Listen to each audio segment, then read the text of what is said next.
Bonjour à tous, bienvenue à ce webinaire. Nous sommes en compagnie de Sylvie Bulot. Bonjour Sylvie. Bonjour Herminie. Alors, donc je suis Herminie Baudry, chargée de communication chez les éditions ESF Sciences Humaines et je suis en compagnie de Mathilde Chabert, notre éditrice.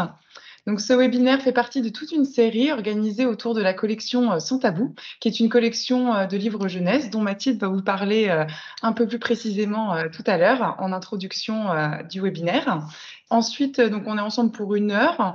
On va échanger. Nous, on a des petites questions à poser à Sylvie, mais si vous en avez aussi, si vous voulez réagir, faire des remarques, n'hésitez pas dans le chat. On essaiera de prendre en compte voilà, toutes vos idées, toutes vos questions et d'y répondre au fur et à mesure. Donc, je te laisse la parole, Mathilde, pour commencer. Alors, la collection Sans Tabou, c'est une collection qui répond aux questions des adolescents de 10 à 15 ans sur des sujets qui les préoccupent, comme la confiance en soi, l'amour et la sexualité, le stress, les écrans ou encore l'amitié ou les émotions. Vous trouverez dans tous ces livres des jeux, des tests pour apprendre à bien se connaître et des témoignages d'ados qui racontent leur expérience. Donc ce soir, on est ensemble pour parler de Miam, bien manger sans me prendre la tête, un livre de Sylvie Bulot, qui est thérapeute et coach de vie spécialisée dans les troubles alimentaires. Elle utilise dans ses accompagnements différentes approches en différentes techniques, comme la sophrologie, la psychologie positive ou encore la neuronutrition. Donc l'idée, c'est d'aider les clients à lâcher prise sur l'alimentation émotionnelle grâce au programme Fin d'amour. Et elle est aussi l'autrice du podcast qui s'appelle Manger sain et équilibré en famille. Ce qu'on a particulièrement aimé chez Sylvie et ce pourquoi on a voulu travailler avec elle, c'est son approche bienveillante et déculpabilisante autour de la nourriture, qui permet d'aider les ados à se sentir bien dans leur corps et dans leur tête. Pour en revenir au livre, donc qui s'appelle Miam, bien manger sans me prendre la tête, comme dans les autres Sans Tabou, vous retrouverez les illustrations pleines d'humour de Clémentine Latron. Donc dans ce livre, on va parler d'alimentation, mais on évoque aussi les questions du poids, de la silhouette et du corps, qui sont très importantes à l'adolescence, parce que le regard des autres est quand même très important à cet âge-là. Donc l'un des problèmes qui peut se poser à l'adolescence, c'est que les plats préférés des ados sont souvent voilà, pas forcément les meilleurs pour la santé, hein. Je pense notamment aux burgers, au chocolat, au soda dont ils raffolent. Mais pas de panique, parce qu'en réalité, l'équilibre alimentaire ne se fait pas à l'échelle d'un seul repas. C'est ce que Sylvie nous expliquera tout à l'heure, hein. C'est pour ça que faire un petit écart de temps en temps, c'est pas forcément tragique si on a une alimentation équilibrée par ailleurs. On a voulu, je précise, hein, faire un livre qui s'adresse à tous les ados, hein, pas uniquement à ceux qui sont anorexiques ou boulimiques, par exemple. Pour écrire ce livre, Sylvie, donc tu t'es appuyée sur les questions que les ados te posent souvent en consultation. Donc ça peut être par exemple, pourquoi est-ce qu'on prend du poids à la puberté? Est-ce que c'est bien de faire un régime ou pas? Pourquoi c'est pas bien de manger trop vite? Ça peut être aussi, pourquoi on nous dit toujours que c'est bien de boire beaucoup d'eau? Ou, est-ce que j'ai le droit de manger du chocolat? Ou est-ce que, ça peut être, risqué pour ma santé? Voilà, ce sont quelques exemples de questions que Sylvie traite dans le livre. On trouve aussi dans le livre des tests.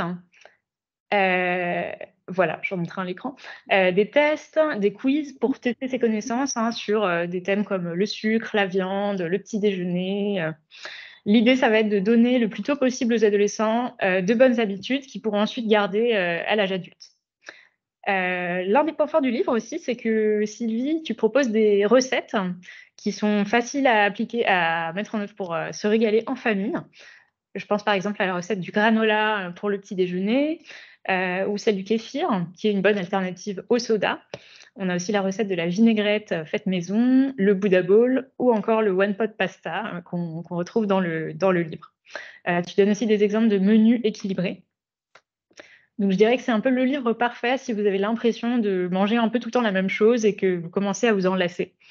Parce qu'on y trouve plein d'astuces, donc faciles à appliquer pour varier un petit peu son alimentation. Donc, ça peut être par exemple remplacer le sucre par du sirop d'agave qui est meilleur pour la santé. Ou alors, plutôt que d'aller au fast-food, cuisiner soi-même ses burgers maison. Ou encore une autre astuce que je trouve voilà, simple à appliquer chez soi, c'est d'utiliser différentes huiles pour cuisiner au quotidien. Donc ce soir, on va parler des besoins nutritionnels des ados et on va répondre aux questions que se posent les parents qui veulent aider leurs ados à manger plus sainement. pour que manger puisse redevenir un plaisir pour toute la famille. On va parler notamment, entre autres, des régimes particuliers, des différents repas, hein, le petit déjeuner, le goûter, mais aussi de la question du poids et de la forme physique. Donc pour commencer, est-ce que d'abord, Sylvie, tu pourrais commencer par nous raconter un petit peu ton parcours? D'accord. Merci beaucoup Mathilde pour toutes ces informations qui sont extrêmement bien résumées. Alors, mon parcours, donc je suis une ex-boulimique hyperphagique plus, les premières crises ayant commencé à l'âge de 7 ans, très clairement. Et première prise de poids vers 15 ans avec beaucoup de privations qui ont amené un effet yo-yo. Et alors après, tout un chemin, un travail sur moi, j'ai décidé de me former pour accompagner essentiellement les femmes qui viennent à moi et de plus en plus, les femmes de plus en plus jeunes et les ados pour sortir de cet enfer, hein, j'ai envie de dire, hein, ce cercle vicieux dans lequel on n'est clairement pas bien. Merci beaucoup, Sylvie, voilà, de nous avoir expliqué tout ça. Donc, je souhaite la bienvenue à ceux qui nous ont rejoints, entre-temps, pendant la présentation de Mathilde. Pour rappel à tout le monde, donc n'hésitez pas à poser vos questions, on y répondra dans le chat, donc voilà. Entre-temps, donc moi j'ai déjà des premières petites questions, pour toi Sylvie. Déjà, donc, le livre s'adresse aux ados. Le corps à la puberté, il y a beaucoup de changements. Pourquoi est-ce que c'est normal de grossir à l'adolescence? Le corps est fait pour évoluer et c'est vrai que, alors grossir, bien sûr, c'est pas prendre 50 kilos, c'est plutôt avoir des formes, à commencer à attraper des formes et ces formes qui représentent les formes nécessaires pour devenir un adulte en pleine forme et notamment si on prend juste la femme qui va commencer à avoir un gras qui va s'installer à certains endroits, tout simplement pour apporter la vie. C'est juste ça. Sauf qu'il y a à cet endroit-là, un endroit où voilà, on quitte quelque chose pour aller vers autre chose et ça peut faire peur. Ouais, c'est une bonne explication déjà donc, à donner, aux adolescents, garçons ou filles qui se disent: «Mais pourquoi je grossis?» C'est quelque chose de normal donc, voilà, déjà première chose de les rassurer, ça arrive à tout le monde et c'est plutôt bien, c'est qu'on grandit bien. C'est ça. Et donc concrètement, ton livre et le titre, c'est «Bien manger sans me prendre la tête». Qu'est-ce que ça signifie concrètement, bien manger? Tu présentes dans le livre 5 règles simples, à suivre. Est-ce que tu peux nous les détailler un petit peu? Bien sûr. Je pense que vraiment la première règle, c'est que nous sommes des omnivores et dans la nature, dans les arbres, il n'y a pas d'aliments ultra transformés comme des pizzas ou des hamburgers. Il n'y a pas d'arbre à hamburger et donc c'est d'arriver à manger le plus simple possible, le plus connecté à la nature possible, le moins transformé possible. Déjà ça, c'est vraiment une base. La deuxième chose, c'est d'avoir un équilibre, mais un équilibre alimentaire, ce n'est pas juste sur une journée, c'est sur plusieurs jours, voire sur plusieurs semaines, et de faire comprendre à nos ados que s'ils ont pris 3-4 kilos, ils les ont pris sur plusieurs semaines et qu'ils vont aussi les perdre sur plusieurs semaines et pas de les emmener dans des choses de privation et de toujours garder un équilibre. C'est vraiment ça qu'il faut, comme on voyait tout à l'heure dans l'illustration. Oui, on peut se faire plaisir, mais encore une fois, voilà, on ne va pas manger au McDo tous les jours, mais oui, on a le droit d'aller au McDo une fois de temps en temps. Le moins de sucre blanc possible. Tout ce qui est blanc, le riz blanc, les pâtes blanches, les pains de mie blancs sans croûte, c'est une horreur. Ça fait travailler le pancréas, ça fait monter l'insuline, enfin vraiment privilégier un maximum tout ce qui est complet. Alors on y va en douceur, bien sûr, dans l'alimentation de nos ados, surtout s'il y a longtemps qu'ils mangent du blanc. On y va avec parcimonie. Et puis respecter l'espace entre la faim et la satiété. On ne force pas un ado à manger s'il n'a pas faim. On va vraiment lui dire, OK, là, qu'est-ce que tu ressens? Et si tu as faim, tu manges et tu prends ce temps de manger correctement pour être entre ta faim et ta satiété. Quand on respecte ça, tout va bien. Il n'y a pas de raison de grossir quand on respecte ça. Et dans cet espace-là, on peut se faire plaisir. Vraiment, la notion de plaisir va être importante. Et puis, la dernière chose, c'est ça en fait, c'est d'apprendre finalement à nos ados à écouter leur corps qui est en changement. Et ces ados qui vivent dans une société qui va à 100 à l'heure, d'apprendre à ralentir et à reconnecter à soi en fait. Voilà en gros les cinq règles essentielles. Ouais, qui s'applique aux ados, mais même pour les adultes, les parents ou même autres, c'est valable toute la vie. C'est ça. Et au-delà des questions de poids, il y a aussi d'autres bienfaits qu'apporte une alimentation équilibrée. En quoi ça peut aussi aider au-delà de la forme physique? Alors, on est des êtres humains et on a tendance à regarder l'aspect extérieur des choses. Et on en oublie l'aspect intérieur des choses qu'on ne voit pas. Nos viscères, nos artères et surtout aussi, lui là-haut, notre cerveau. Et manger équilibré, apporter ce qu'il faut, apporter aussi des gras, des bons gras, va permettre au cerveau de mieux fonctionner, d'avoir un meilleur apprentissage, de mieux gérer ses émotions. Tout à l'heure, tu parlais du chocolat. Et oui, ou Mathilde, oui, on a le droit de manger du chocolat parce que ça fait partie de cet ensemble, de cet équilibre. Et comme j'explique à un moment dans le livre, notre corps fonctionne à 37,2 degrés à peu près. Le corps de lavage va fonctionner plutôt vers les 39 degrés. Eh bien, ce gras, vous savez, qu'on a dans le fond de la poêle, une fois qu'on a fait cuire un steak, cette espèce de gras un peu blanc, de mélange aussi parfois avec du beurre, eh bien, il vient se figer dans nos artères et ça, on l'oublie trop souvent. Cette différence de température ne fait qu'on n'élimine pas assez tout ça dans notre corps. Et au fil des années, en vieillissant, on se retrouve avec des artères qui se bougent. Donc vraiment, l'alimentation, c'est pas juste pour l'extérieur, c'est pas juste pour la beauté, c'est pas juste voilà pour avoir des jolies formes, c'est avant tout pour avoir un corps qui fonctionne bien à l'intérieur, tout simplement pour profiter de la vie, quoi, être heureux. Et quels sont les aliments qui sont recommandés, les apports nécessaires pour justement bien nourrir le cerveau, comme tu disais tout à l'heure? Donc voilà, c'est important pour l'intérieur, la tête. Voilà, pour avoir de bonnes notes, par exemple. Enfin, c'est un peu exagéré, mais pour être bien en classe et bien apprendre, qu'est-ce que tu conseilles? Alors, déjà, il faut savoir que le cerveau de l'ado ne sera un cerveau adulte qu'environ vers 25 ans. Donc, il y a vraiment cette prise de conscience que il faut vraiment nourrir pendant longtemps et même encore après, bien entendu. Il faut vraiment de tout dans une assiette. Il faut aussi bien des vitamines, des micronutriments qu'on peut trouver dans les légumes, dans les fruits. Il faut des graisses, des bonnes graisses. Il faut des protéines, des bonnes protéines. Il faut le sucre au travers des féculents, en évitant les sucres blancs. On est vraiment dans une notion d'équilibre. J'ai envie de dire que chaque assiette devrait être bien équilibrée pour nourrir correctement le corps et encore une fois, chaque fruit, chaque légume, chaque saison ont leur couleur et d'essayer de mettre de la variété au travers de ces couleurs, ça va permettre d'amener différentes vitamines, différents nutriments et d'avoir cet équilibre dont on parlait tout à l'heure en fait. Donc voilà, en gros, comment ça fonctionne. Merci beaucoup. On entend souvent que le petit déjeuner, c'est très important. Voilà, ça, c'est des choses qu'on saute plus facilement quand on est adulte. Le petit déjeuner, le goûter aussi, voilà, qu'on peut s'arrêter de prendre. Est-ce qu'ils sont indispensables pour les ados, pour des enfants en croissance, ou est-ce qu'ils peuvent les sauter s'ils n'en ont pas envie? Alors, j'en reviens toujours à la même chose. Un ado qui se lève et qui n'a pas faim, pourquoi le forcer s'il n'a pas faim? Sauf que il risque d'avoir faim quand même à 11 heures.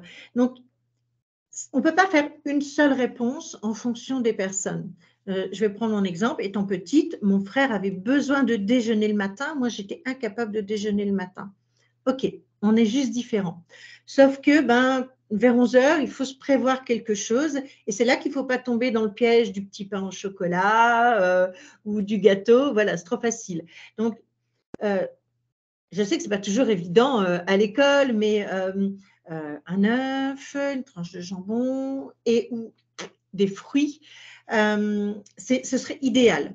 Donc, ça va être encore une fois d'écouter son ado et de se dire, OK, il n'a pas envie de manger le matin. Pourquoi? Est-ce que c'est parce qu'il se lève à la dernière minute et dans ce cas-là, son corps n'est pas encore bien mis en route et auquel cas, peut-être en se levant un quart d'heure plus tôt, on peut arriver à déjeuner quelque chose en évitant de tomber dans les croissants, avec des choses comme ça, parce qu'on a un rebond d'insuline et ce n'est pas forcément la solution. Le petit déjeuner devrait être aussi constitué avec des fruits, des légumes, de la viande, enfin, ça devrait être équilibré comme les autres repas. Hein. En France, on est un petit peu schizophrène sur le petit déjeuner croissant. Et puis, donc déjà, cette première chose, et après, si vraiment il n'a pas faim, on va essayer de trouver une solution ensemble avec son ado pour qu'il ait au moins quelque chose, ne serait-ce qu'une poignée avec des amandes, des noisettes, quelque chose comme ça, vers 11 heures en fait. Ouais. Oui, donc typiquement, un petit sandwich au pain complet avec jambon et un œuf à 11 heures, ça paraît pas, ça peut être bon, au contraire, pour lui s'il n'a pas encore mangé. C'est ça. Alors après, attention, forcément, s'il fait ça à 11 heures, est-ce qu'il va avoir faim à midi et demi? Parce qu'on est aussi à l'école, comme au travail, bien sûr, hein, on a des heures à respecter. Donc, c'est vraiment du cas par cas de prendre le temps avec son ado, d'observer et qu'il prenne aussi, lui, le temps, peut-être, pourquoi pas, pendant quelques temps, de noter, tiens, j'ai eu faim à cette heure-ci, tiens, j'ai mangé ça, alors du coup, je n'ai pas mangé à midi, du coup, à 5 heures. Voilà, d'essayer de recaler les choses dans un rythme de vie cohérent à chacun. Oui. Et donc là, vraiment sur le ressenti des ados, les problèmes de poids, etc., c'est le moment où ils sont forcément peut-être moins, pour certains, moins sûrs d'eux, avec tous les changements du corps dont on a parlé. Quand un ado nous dit qu'il se sent trop gros, ou au contraire, pour certains, trop maigre, qu'est-ce qu'on peut commencer par leur dire, leur conseiller pour les rassurer là-dessus? On est tous différents. On est 8 milliards sur Terre, 8 milliards différents. Après, je sais bien que ce n'est pas toujours facile parce que nos ados, nous, en tant que parents, on est derniers qu'ils écoutent, mais pourquoi pas faire intervenir une tierce personne, un tonton, une tata, un cousin.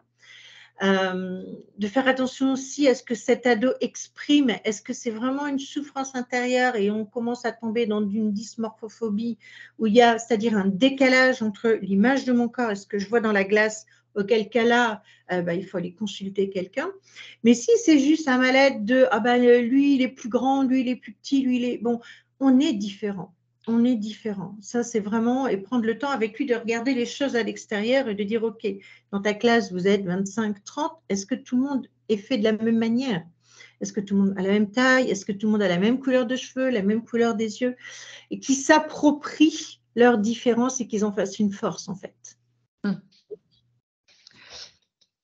Et du coup, on en parlait donc de tout à l'heure du petit déjeuner, donc certains ados et même certains adultes, enfin voilà, parfois on n'a pas faim le matin.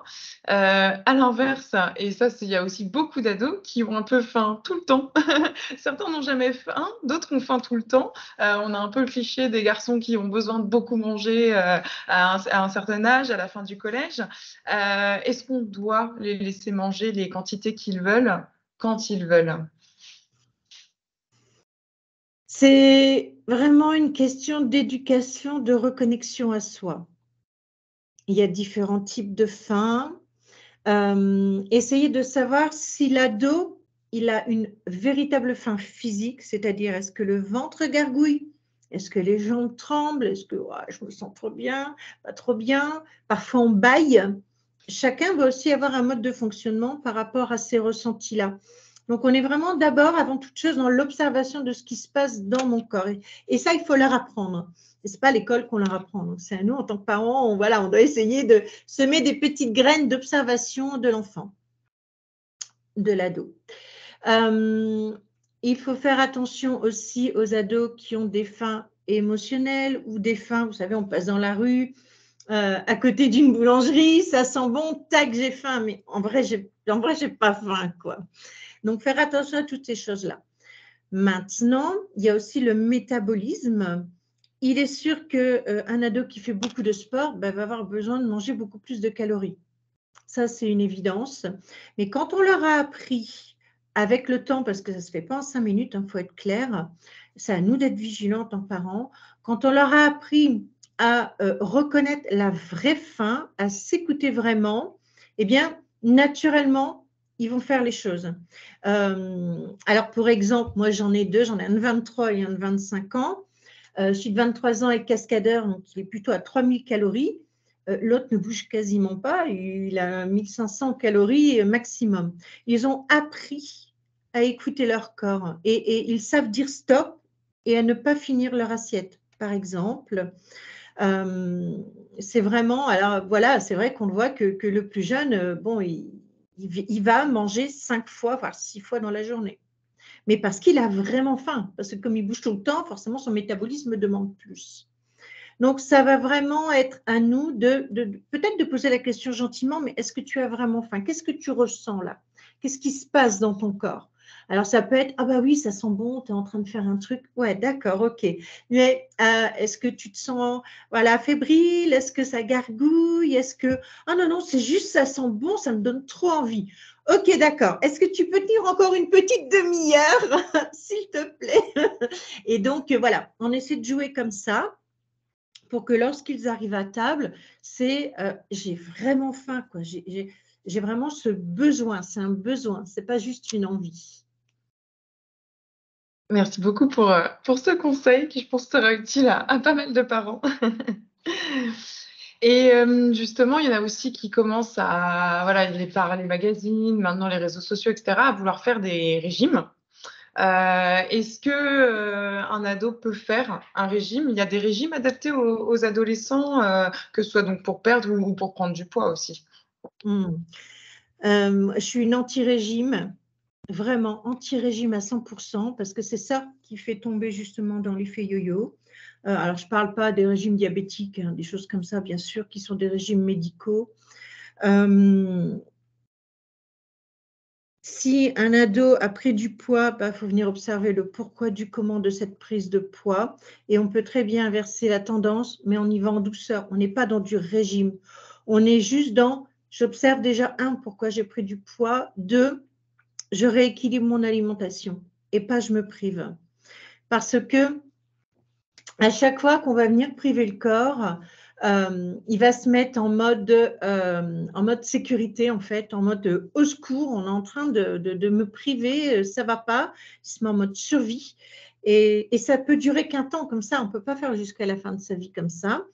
Et ce qui fait les effets yo-yo, justement, c'est que le moment où, ben, là, de toute manière, il fait tout pour que vous mangiez, eh bien, les craquages vont commencer. Et là, ça va être le méga craquage, quoi, le méga truc, voilà. Donc, pas de régime. Pas de régime. Juste, on reprend les conseils de tout à l'heure. On essaie, en tout cas, déjà, en enlevant tout ce qui est les AUT, les aliments ultra transformés, les pizzas, les quiches, ces machins-là, faites-les vous-même. Faites-les vous-même, ne les achetez pas tout fait parce qu'il y a du sucre, il y a du sel, il y a du glutamate de sodium, il y a tout un tas de choses. Et toutes ces choses-là viennent créer une forme d'inflammation dans le corps qui est aussi une des causes de l'obésité, en fait. Donc voilà, ça revient, voilà, pas de régime, on va au plus simple et on s'autorise la patience si on a pris du poids. Si c'est un enfant qui a besoin de prendre du poids, après, commencez aussi par une prise de sang, hein, à l'occasion. On peut être ado et avoir des manques aussi dans son alimentation. Et puis, on peut avoir un enfant qui est un peu en dessous de la courbe et qui va très bien, qui va très bien. On est tous différents. On en revient aussi à ça. Et donc, bon, même si j'imagine un peu la réponse, qu'est-ce que tu penses du jeûne, notamment le jeûne intermittent dont on entend beaucoup parler? Oui. Est-ce que pour la santé, ça peut être bon? Il y a vraiment un gros débat autour de ça. Encore une fois, alors le jeûne intermittent, on peut le faire de la veille jusqu'au lendemain, on peut le faire du midi, voilà, jusqu'au soir. Il y a des gens qui mangent jamais le soir. En Inde, ils vont avoir tendance à manger qu'une fois par jour, par exemple, et ça fonctionne très bien pour eux. Encore une fois, si on fait le jeûne intermittent pour maigrir, je suis contre. C'est clair. C'est l'intention que je vais mettre dans ce jeûne, en fait. Maintenant, si je suis un ado qui ne sait pas déjeuner le matin, ben, je vais faire un jeûne intermittent naturellement, en fait.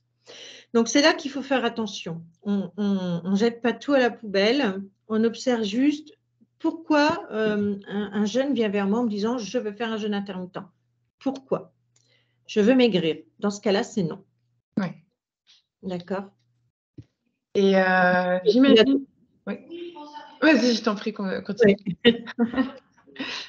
Donc j'imagine qu'il y a aussi quand même beaucoup de nos jours voilà, de personnes, donc aussi chez les jeunes, les adolescents, qui souhaitent changer leur alimentation en termes pour adopter les régimes végétariens ou végétaliens, voilà, soit par conviction, soit par goût même. Est-ce que ça peut être bon? Est-ce que ça apporte des carences à l'adolescence? Est-ce qu'on peut être végétarien sans risque pour sa santé? Alors, je rappelle quand même qu'on est des omnivores. On est fait pour manger tout. Donc, le régime végétarien, il y a quand même des œufs, il y a quand même… Voilà, on peut arriver à trouver sa protéine là. Le végétalien, je trouve qu'à l'adolescence, en tant qu'omnivore, ce n'est pas cohérent, ce n'est pas logique, en tout cas à mon sens. Maintenant, il y a des enfants qui ont des gros problèmes d'allergie et qui arrivent quand même, et qui arrivent à grandir. Mais en général, on constate, et dans le livre, je parle d'un témoignage, et c'est ma filleule, donc voilà, qui va avoir 22 ans et qui est haute comme 3 pommes parce qu'elle a eu beaucoup de problèmes d'allergie et elle n'a pas pu avoir une nutrition nécessaire, et ça sert à 2 ans de moins qu'elle, et elle est plus grande en fait, voilà. Donc, on se rend bien compte que quand on ne met pas tout dans un corps, il ne peut pas grandir comme il faudrait. Maintenant, si par conviction ou si par goût, on ne peut vraiment pas manger de viande et qu'on tombe vraiment dans le végétalien, c'est-à-dire c'est vraiment rien en rapport avec l'animal. Bien sûr qu'on a des protéines dans les légumineuses, etc., mais le corps l'assimile beaucoup moins bien en fait. Donc, attention, soyons vigilants à l'adolescence comme à l'âge adulte. J'ai rencontré un monsieur là, il n'y a pas longtemps de 73 ans qui a été végétalien une partie de sa vie et qui a quand même pris conscience que malgré toutes les légumineuses, il était en carence protéinique. Donc, juste soyons vigilants, faisons-le avec intelligence. Et encore une fois, si un ado vient vers vous en disant « à partir d'aujourd'hui, je veux être végétarien », bon, pas trop de panique, voilà, encore une fois, il y a les œufs, il y a tout ça, ça va, il y a les yaourts, on peut compenser. Si vous dites je veux être végétalien, ça va toujours être la même question. Pourquoi? Qu'est-ce que tu veux obtenir derrière ça? Est-ce que c'est pour maigrir? Est-ce que c'est pour ressembler à un tel? Souvent, il y a ça aussi, je veux être comme un tel. Attention, tu n'es pas un tel. Maintenant, si tu veux le faire pour toi, qu'il y a une conviction, qu'il y a quelque chose, ok. Donc, il faut toujours rester dans le discours et encore une fois, j'ai envie de dire, avoir cette intelligence de la souplesse. Un ado peut être végétarien pendant 6 mois et après revenir à la viande, quoi. Donc, restons souples et soyons offreurs de cet ado sans aller le braquer, à essayer de le comprendre et à être offreur. Maintenant, si au bout de 5 ou 6 fois, il vous envoie bouler, tu m'énerves avec ton steak, bon, c'est tout, on prend un recul, on l'écoute, mais on garde un œil vigilant. On reste dans la discussion, en fait. Ça va être vraiment important à ce moment-là. Et puis d'accepter que notre ado, ce n'est pas nous non plus. Oui, qu'il a forcément les mêmes goûts que nous. Il peut être difficile en tant que parent, on a toujours tendance à se projeter, évidemment. C'est ça.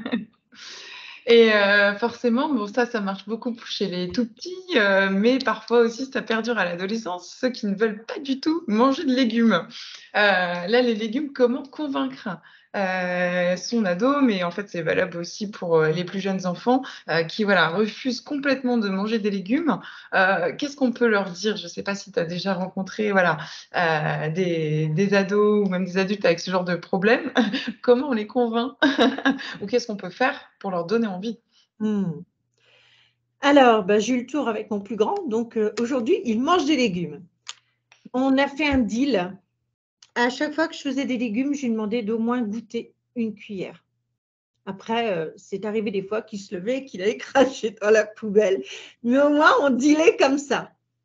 Ce qui fait qu'aujourd'hui, il a 25 ans, il mange quasiment de tous les légumes. Mais je me souviens que quand ils étaient petits, j'étais très maligne parce que quand on est une maman, un parent, voilà, ou un accompagnant d'ado, on doit parfois être très fin. Par exemple, dans une purée de pommes de terre, eh bien, je mettais une courgette. Alors, j'enlevais la peau verte hein, et je mettais des courgettes. J'essayais de tricher comme je pouvais. Chez les plus petits, ça marche bien avec certaines personnes que j'ai eues en clientèle. On peut s'amuser, par exemple, à faire des petits sujets dans l'assiette avec des légumes. Je sais pas, avec des petites tomates, des petits machins, dessiner un clown. Voilà. Bon, à l'adolescence, ça marche plus toujours de la même manière. Mais encore une fois, soyons offreurs.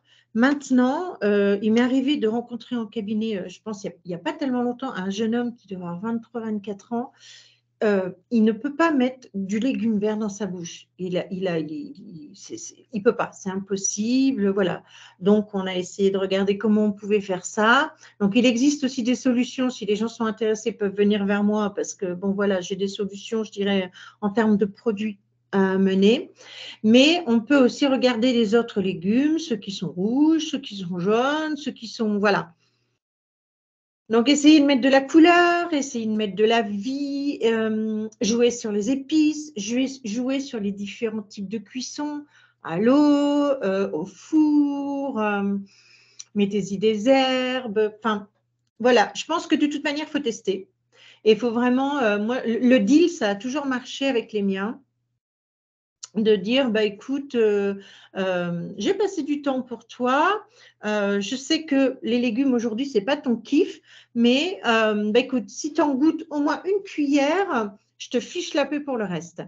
Et parfois, on a des surprises parce qu'ils disent, bon, c'est pas si mauvais que ça, et ils en mangent 2-3 cuillères, et on gagne du terrain. Voilà, c'est une bataille sur le long terme, en fait. Oui, effectivement, c'est une bonne idée, un bon compromis à faire.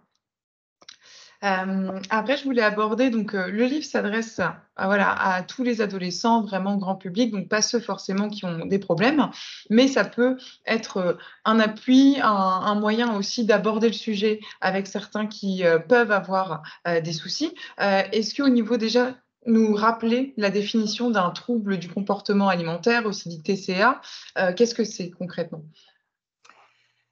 Alors, ça va être un décalage, j'ai envie de dire, entre la réalité et la vraie vie par rapport à l'alimentation. Soit on a vraiment deux phases, soit l'enfant, l'ado ne mange pas, et là il risque de tomber dans l'anorexie, et là il faut vraiment véritablement un suivi. Parfois on les retrouve à l'hôpital parce qu'ils ont besoin d'être sous perfusion. Souvent l'anorexie c'est un peu un rejet de la vie, voilà, un enfant, qu'est-ce qui s'est passé, je ne sais pas, un événement qui a pu déclencher ça. Et puis de l'autre côté, ben, il y a l'autre excès, parce qu'on est toujours dans une forme d'excès, hein, celui qui va manger trop, ou celui qui va manger trop et qui peut tomber dans ce qui est vomitif. Donc, il faut être aussi attentif. Si vous voyez qu'un enfant, parce qu'il y a de plus en plus de garçons aussi comme ça, qu'un ado mange beaucoup, vous trouvez qu'il mange vraiment beaucoup, qu'il ne grossit pas, attention à vérifier qu'il ne se fasse pas vomir. Donc ça, c'est vraiment une boulimie vomitive.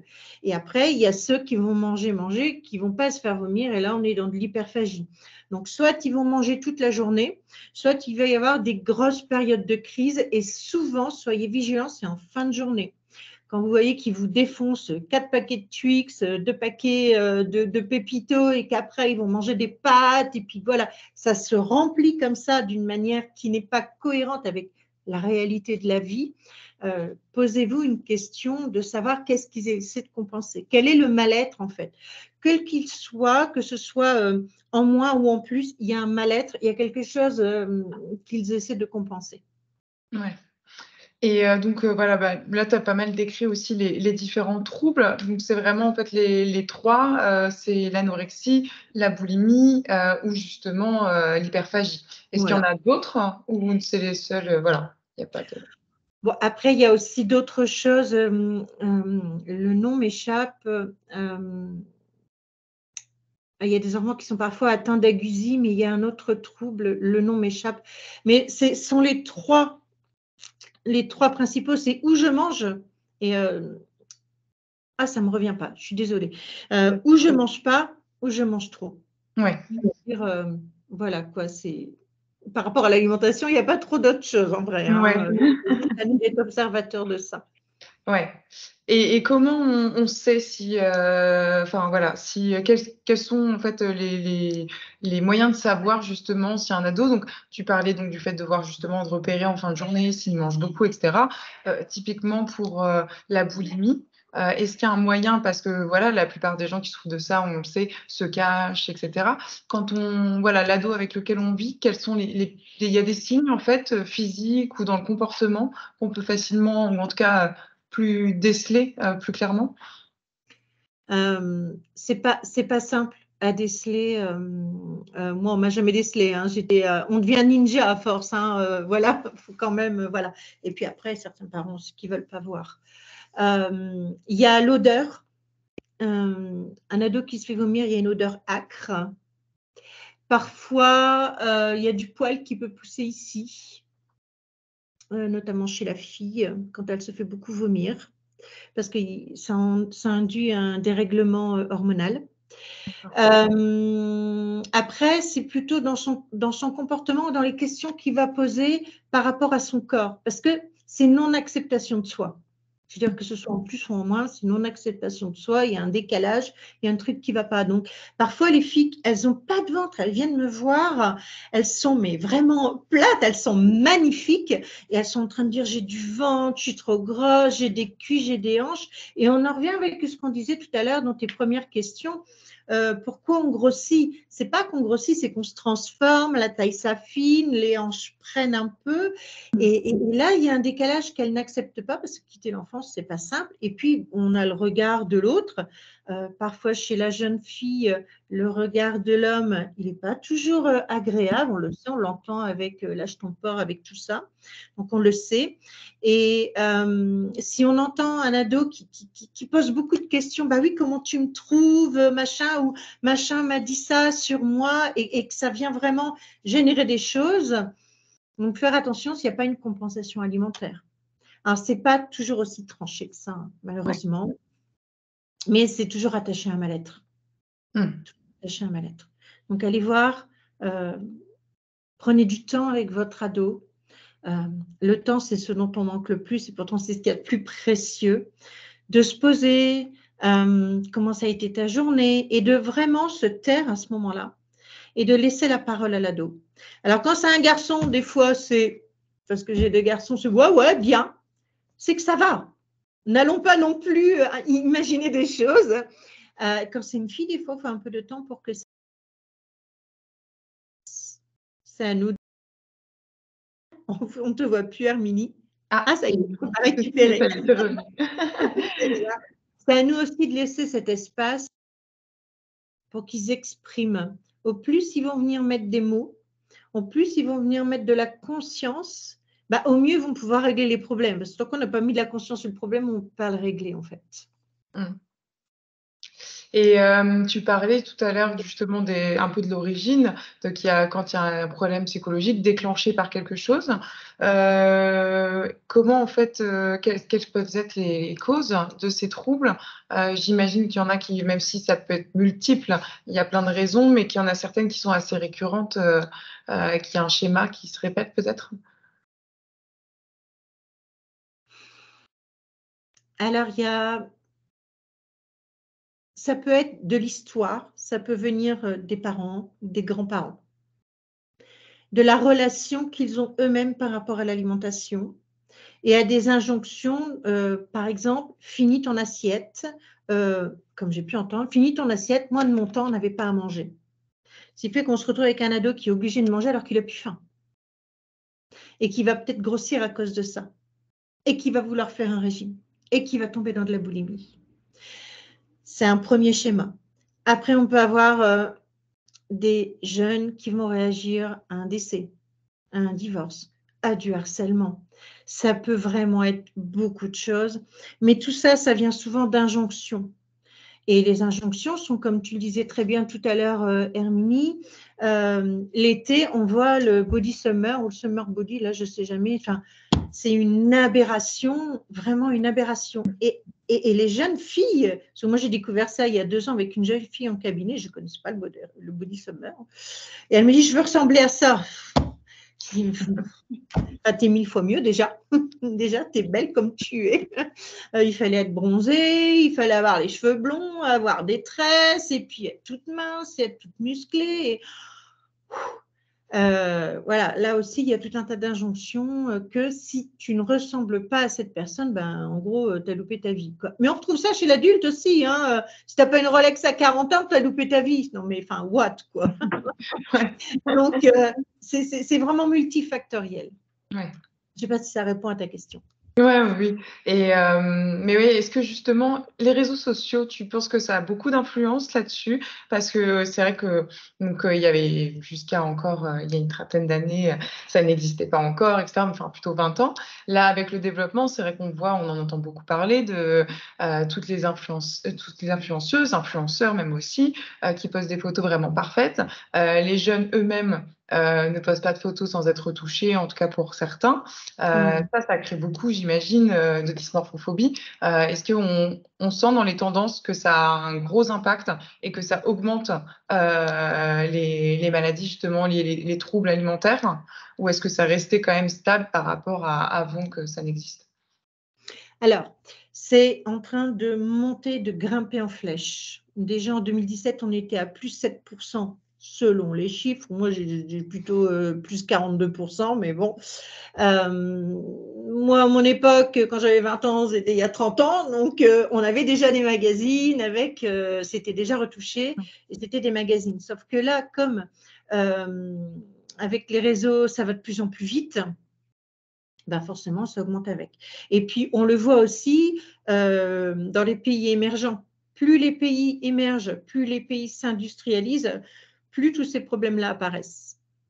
Parce qu'on se déconnecte, j'ai envie de dire, de la source, parce qu'on se déconnecte de qui on est, de la nature, de que finalement, on est parfait comme on est, en fait, et qu'on n'a pas besoin de tout ça.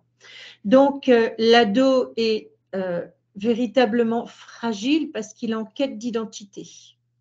Et ça tout le temps. De toute manière, l'être humain a besoin d'une appartenance au groupe. Bon, ben ça a été prouvé par Milton Erickson, voilà, on le sait. Sauf que là, actuellement, avec tout ce qui s'accélère de ce qu'ils peuvent voir, ben voilà, ils cherchent leur identité, manière on voit avec tout ce qui est LGBT, etc. Hein, ils sont en train de chercher leur identité et même par rapport à leur corps. Donc oui, les réseaux sociaux, ben voilà, et il va falloir faire avec. Et encore une fois, je reviens toujours à la même chose, discutons avec nos ados. Prenons le temps même tous les jours. On peut l'instaurer à la maison. Nous, ici, on a instauré ça au travers des jeux. On aime bien jouer aux jeux de cartes, à tout un tas de choses. Et c'est aussi un moment d'échange. Mais d'échange, on n'est pas en train non plus de les pister, de les fliquer, mais juste de leur permettre, dans la bulle familiale, parce qu'elle est super importante, cette bulle familiale, pour trouver son identité, dans la bulle familiale, de leur permettre de s'exprimer sur leurs peurs, sur leurs questionnements, parce qu'il ne faut pas croire, les réseaux, avec, par exemple, si on reprend tout ce que tu disais, toutes ces femmes qui sont super belles, machin, ça leur fait peur. Parce que moi, j'y arrive pas à être comme elle, en fait. Donc, c'est carrément flippant. Et donc, à nous de trouver des endroits avec eux. Ça peut être une demi-heure. Mais si on fait une demi-heure tous les soirs, ben à la fin de la semaine, on a 3h30. Et à la fin du mois, on a 20 heures. Et à la fin de l'année, voilà, de moments de partage, de moments d'échange. On n'est pas en train de dire qu'il faut prendre 4 heures par jour. Ouais. C'est comme être dans l'équilibre et dans la stabilité. Oui, c'est ça. Et donc, si jamais, quels seraient tes premiers conseils? Si voilà, on se doute que notre enfant a un trouble, ou en tout cas, on se pose la question. En plus, donc au-delà de forcément aller consulter un médecin, un nutritionniste, voilà. Qu'est-ce qu'on peut faire concrètement? Donc, tu parles de discuter, mais est-ce qu'il y a, voilà, il y a des arguments à avoir, une façon d'aborder les choses pour voilà, ne pas casser le lien? Encore une fois, on n'est pas là pour les fliquer. C'est vraiment ce qu'ils ne veulent pas. On ne peut que tendre la main de toute manière. En psychologie, on le sait, le parent l'ado, c'est la dernière personne qui va écouter.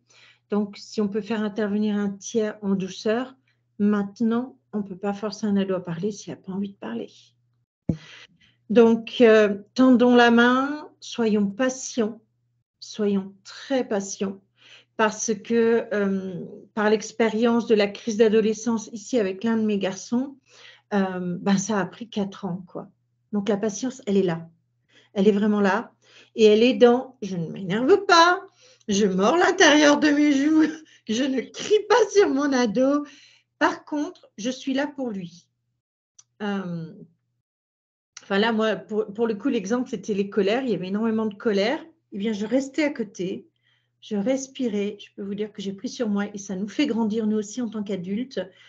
Et quand je sentais que ça allait trop loin, je disais hey, « je suis juste là pour toi. » Et ça, il faut savoir le faire. Et je pense que nous, en tant qu'adultes, on peut aussi aller voir quelqu'un pour se faire accompagner, à accompagner nos ados, parce qu'on se sent tellement impuissant. Il faut avoir cette humilité aussi de dire ok, j'ai beau être un adulte, je ne sais pas faire. Oui, ça c'est un bon conseil. C'est vrai qu'on n'y pense pas, on n'est que dans l'aide, mais les aidants ont aussi besoin d'aide et voilà, ça ne fait pas de nous un mauvais parent, bien au contraire. Au contraire, parce que nous, on va grandir et après, on le reçoit des années après. Quand vos enfants ils vous disent maman, je te remercie du travail que tu as fait sur toi pour que moi, je puisse grandir, ça, c'est le plus beau des cadeaux. Et donc, plutôt concrètement, j'ai plus beaucoup de questions, donc n'hésitez pas si il nous reste un petit quart d'heure. Si vous avez des questions, vous pouvez les poser dans le chat. Pour récapituler un petit peu, quelles sont tes astuces pour cuisiner justement moins gras, moins sucré, moins salé? Bon, on voit ça dans toutes les pubs alimentaires maintenant depuis longtemps. Voilà, des conseils simples qu'on pourrait appliquer voilà, dès maintenant en se disant, tiens, ça, c'est assez simple à faire et ça me permet de réduire les excès. Déjà, n'en achetez pas. On va commencer par la première de toutes les bonnes choses. Quand on en a dans nos placards, on les mange. Et on est tous pareils. J'ai rarement vu des gens qui me disent j'ai plein de bonnes choses dans mes placards et j'y vais pas. Déjà, ça c'est une chose. J'ai envie de dire que c'est du bon sens, mais c'est facile à dire. Hein. Je reviens toujours à la même chose, cuisiner le plus simple possible. Cuisiner le plus simple possible. N'essayez pas d'aller acheter des sauces toutes faites, n'essayez pas de faire tout ça. Je pense que nous, en tant que parents, on a un apprentissage aussi à faire. Et pour aider le parent au quotidien, l'idéal, c'est le batch cooking. Ou le meal prep, ça dépend, enfin, il y a différentes appellations. C'est-à-dire que une fois ou 2 fois par semaine, parce que souvent on peut préparer sur 3 ou 4 jours, hein, pas plus, au-delà de ça, les aliments ne se conservent pas, il faut les mettre au congélateur. Je ne suis pas non plus pour le congélateur parce que ça tue les vitamines, donc on n'a pas trop avancé sur le schmilblick. Mais au moins une fois par semaine, d'organiser son temps pour pouvoir faire des repas pour plusieurs jours. Parce que le problème qui se pose, c'est que quand l'ado va rentrer à la maison et qu'il n'y a rien de prêt, lui, il va se jeter sur tout ce qu'il trouve. Si vous avez anticipé un petit peu, parce que c'est votre rôle d'adulte, hein, d'anticiper, on a une responsabilité, des fois on en a un peu marre, mais après c'est une question d'organisation. Mais si on a anticipé des repas, plutôt qu'ils se jettent sur n'importe quoi, même s'ils mangent avant vous, parce qu'on n'est pas forcément obligé de toujours manger ensemble à la même heure non plus, hein, on a tous des vies différentes, il a au moins un plat qui est prêt. Ça va être la première chose. Et puis, j'ai envie de dire aussi, faites-le participer. Faites-le participer, mais soyez souple. Je prends toujours pour exemple au moment de l'adolescence, quand on faisait des pizzas, et sur les pizzas, on met beaucoup de légumes, beaucoup de choses. Et je demandais à mon loulou, ok, je vais faire les pizzas, tu viens m'aider? Si, mais on est conscient que si l'ado il est occupé à ce moment-là où il fait ses devoirs, où il joue à ses jeux vidéo, qu'il me dise écoute, mon jeu est fini dans 10 minutes. On est encore dans la communication. Hein. Mon jeu est fini dans 10 minutes. Maman, est-ce que dans 10 minutes, c'est encore bon? Et ça a accepté que, écoute, là, non, 10 minutes, aujourd'hui, je n'ai pas le temps, donc je vais le faire sans toi, ce n'est pas grave. Ou 10 minutes, ok, je fais un autre truc, et dans 10 minutes, on cuisine ensemble. Cette interaction va permettre aussi qu'il voit le temps que vous passez si vous voulez faire une bonne cuisine. Ça prend un petit peu plus de temps que juste des pâtes. Ça, c'est sûr. On est là pour les autonomiser, je ne sais pas si ça se dit, les rendre autonomes. Et donc, ça ne veut pas dire qu'on va le faire tous les jours.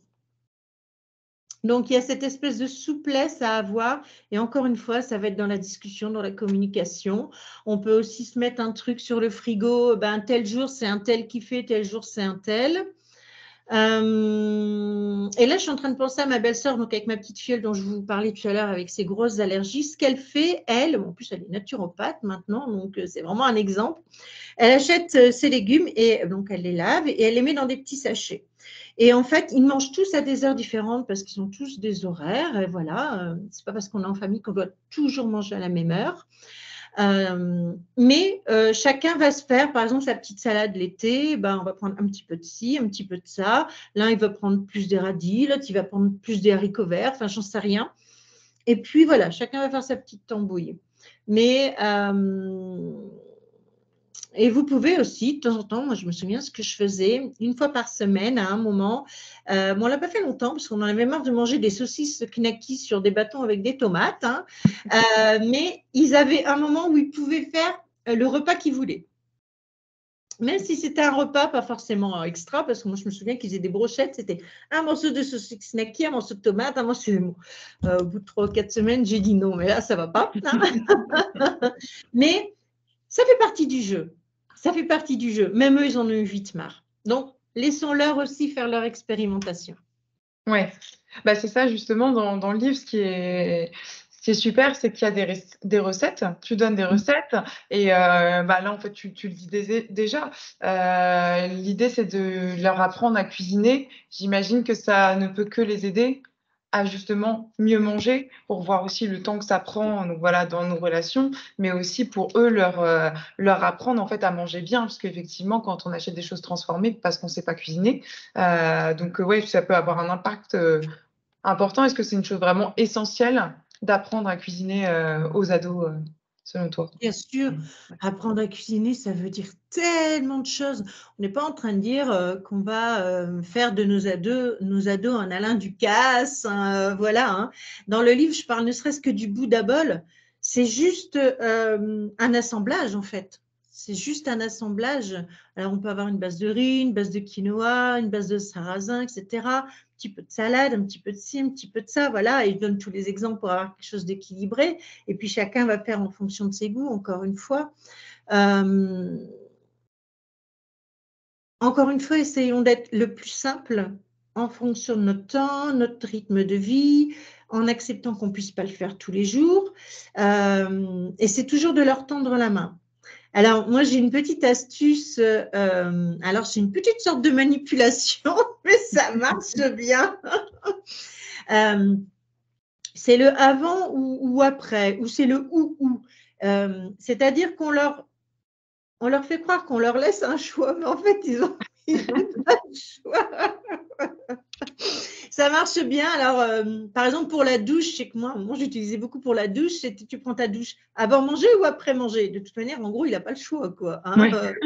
donc, voilà. Et s'il dit après manger qu'il ne le prend pas, je dis, hey, tu avais dit que tu prendrais ta douche après manger. Donc, voilà. Et ça devient un jeu.